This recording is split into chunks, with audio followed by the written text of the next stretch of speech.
जय हिंद। बात करेंगे आज आईपीएल बिजनेस मॉडल के ऊपर। आईपीएल एक बिजनेस है और किस तरह से ये बिजनेस है और कितने पैसे इसमें लगते हैं। क्या आप भी टीम खरीद सकते हैं? क्या आप क्रिकेटर है तो अपने आप को उसमें रजिस्टर कर सकते हैं, जा सकते हो ऑक्शन में? क्या आपकी खरीदारी हो सकती है? कोई टीम आपको भी खरीद सकता है क्या? ये पूरे विषय पे आज बात करेंगे, जानेंगे आईपीएल की पूरी कहानी को। तो सबसे पहली बात आप ये जान लीजिए कि आईपीएल टीम के जो विनर होते हैं उनको सिर्फ 20 करोड़ रुपया मिलता है, और जो सेकेंड विनर होता है, नंबर 2 पे जो टीम होती है, उसको दी जाती है 13 करोड़ रुपया। तो क्या ये इतना इनफ है? नहीं। 20 करोड़ या 30 करोड़ के भरोसे ये टीमें नहीं रहती है, टीम के मालिक नहीं रहते, उतना में उनका कुछ नहीं होने वाला है। मिशेल स्टार्क 24.8 करोड़ में खरीदा गया। मतलब आप समझ लीजिए कि क्या वैल्यू है उस विनिंग अमाउंट की। मेन पैसा आता कहां से है?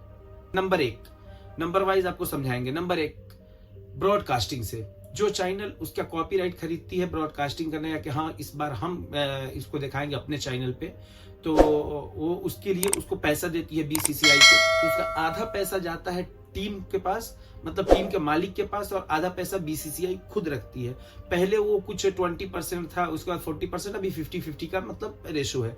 सबसे पहले जब आईपीएल की शुरुआत हुई 2007 में, तो सबसे पहला ब्रॉडकास्टिंग का जो कॉपीराइट खरीदा था वो सोनी ने खरीदा था। 2008 से लेकर के 2017 तक 10 साल के लिए उसने 8.2 करोड़ रुपया यानी 820 करोड़ रुपया उसने चुकाया है आईपीएल अपने सोनी नेटवर्क पे दिखाने के लिए।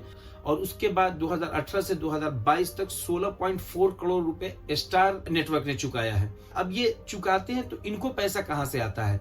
इनको पैसा आता है ब्रॉडकास्ट वाले को एडवर्टाइजमेंट का।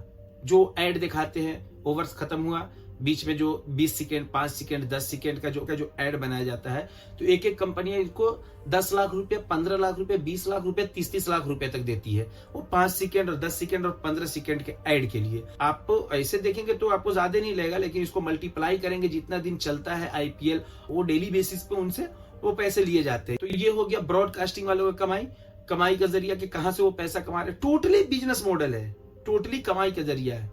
और अब आईपीएल को बीसीसीआई को क्या मिलता है? पीएल का आप सिर्फ आईपीएल नाम नहीं सुने होंगे। DLF IPL first, second Pepsi IPL, उसके बाद वीवो ने दिया, फिर वीवो से चाइना और इंडिया का विवाद हुआ, तो वीवो चूंकि चाइनीज कंपनी है तो उस विवाद के चलते वो अलग हो गया। और अभी इस साल तक, प्रेजेंट ईयर्स तक, टाटा के पास ये राइट है, और टाटा ने ये राइट 300 करोड़ रुपए पर ईयरली चार्ज करके वो टाटा आईपीएल कहला रही है। अब जितनी मर्तबा आप आईपीएल कह लेंगे, उस ब्रांड का नाम आपकी जबान पे आएगा तो उस ब्रांड के बारे में सोचेंगे। तो ये एक दूसरा सबसे बड़ा जरिया है आईपीएल में कमाने का। इससे जितना भी पैसा आता है उसमें से आधा पैसा बीसीसीआई रखती है, आधा पैसा टीम को देती है। अब टीम क्या आप खरीद सकते हैं आईपीएल में, या हम खरीद सकते हैं? कोई भी टीम खरीदने के लिए सबसे पहले आपके पास पैसे होने चाहिए, ब्रांड वैल्यू होने चाहिए, और कम से कम आपके पास 2000 करोड़ का आपका इनपुट होना चाहिए कि हाँ ये कंपनी जो खरीद रही है इसको बेचेंगे तो इसकी ब्रांड वैल्यू क्या है, क्या ये 2000 करोड़ में या 500 करोड़ में या 1000 करोड़ में ये बिक जाएगी क्या? उस हिसाब से आपको टीम दी जाएगी। और सीधे अलता भलता नहीं कि आया मुंह उठा के टीम खरीद रही है, जी नहीं, बिल्कुल भी नहीं। उसके लिए पहला खरीदने का कि आप आइए टीम के मालिक से मिलिए, उनका कुछ परसेंट शेयर आप खरीद सकते हैं। जैसे चेन्नई सुपर किंग का एलआईसी ने खरीदा है 13% समथिंग या 20% शेयर एलआईसी के पास है। इसी तरह आप चाहे तो आप किसी भी टीम का शेयर कुछ परसेंट खरीद सकते हैं, उसके मालिक से बात करने के बाद। उसका मालिक अगर आपको परमिशन देता है तो आप शेयर खरीद सकते हैं, पहली चीज। दूसरी चीज, अगर बीसीसीआई अलाउंस करती है, जैसे इससे पहले लखनऊ ऐड हुई है, तो बीसीसीआई अलाउंस करती है कि हम टीम ऐड करना चाहते हैं, तो उस ऑक्शन के लिए आप अपना नाम वहां पे रजिस्टर कर सकते हैं, और उसके लिए आपको 10 लाख रुपया नॉन रिफंडेबल, जो रिफंड नहीं होगा, आपको डिपॉजिट जमा करना पड़ेगा कि भाई हाँ हमारा नाम भी लिखिए, हम भी टीम खरीदना चाहते हैं या हम इंटरेस्टेड है टीम खरीदने में। और बेगर कोई रीजन के, बेगर कोई नोटिस के, जब चाहे आपको बीसीसीआई हटा सकती है, और आपको पैसा भी नहीं मिलेगा, कोई नोटिस नहीं, कोई अलाउंस नहीं। उसमें भी सिलेक्टेड लोग आते हैं वहां पे, फिर वो टीम अपना खरीदे और अपने टीम को रन करे। ये हो गया दूसरा। तीसरा, जो टीम के मालिक है उनके लिए एक कमाने का जरिया जो सबसे इंपॉर्टेंट, क्योंकि एक टीम को रन करने में आप उसके ट्रैवल का खर्चा, उसके होटल का खर्चा, उसके मैनेजमेंट का खर्चा, उसको प्रैक्टिस जो कराते हैं उसके लिए उनको पैसा देना रहता है, कोचेज का पैसा, टीम स्टाफ का, टीम मैनेजमेंट का, ये सारी चीजों पे पैसा बेतहाशा खर्च होता है, अनलिमिटेड खर्च होता है पैसा। तो ये पैसे आते कहां से हैं? 20 करोड़ के लिए कोई इतना तो कुछ करेगा नहीं, वो समझा रहे हैं, सिंपल सा लॉजिक। तो सबसे कम वैल्यू वाली टीम जो आज के डेट में है वो है RR, Rajasthan Royals. Rajasthan Royals का खुद का ब्रांड वैल्यू है 250 करोड़ से ज्यादा।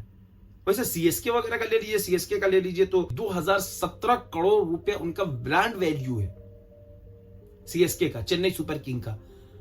तो 20 करोड़ रुपए के लिए तो अब बिल्कुल समझ में आ गया होगा, ये बात एकदम आईने की तरह और पानी की तरह साफ और शफाफ है। 20 करोड़ रुपए के लिए ये पूरी जद्दोजहद नहीं है। अभी सूत्रों के हवाले से ये भी खबर आई है कि हार्दिक पांड्या को मुंबई इंडियंस अपने टीम में लाने के लिए 120 करोड़ रुपया खर्चा किए। 20 करोड़ रुपया तो उन्होंने दिया है गुजरात टाइटंस के मालिक को हार्दिक पांड्या को लाने के लिए, और 100 करोड़ रुपए का और है सेटलमेंट अंडर टेबल दिया गया है हार्दिक पांड्या को अपने टीम में लाने के लिए। अच्छा, जो टीमें खेल रही हैं उनके जर्सी पे आप देखे होंगे, यहाँ पे जियो लिखा रहता है, कैप पे किसी ब्रांड का नाम लिखा रहता है, टोटल 12 से 13 ब्रांड के नाम लिखे रहते हैं, कैप से लेकर के टी शर्ट से लेकर के पैंट तक, इन सारे ब्रांड वालों से पैसा लिया जाता है।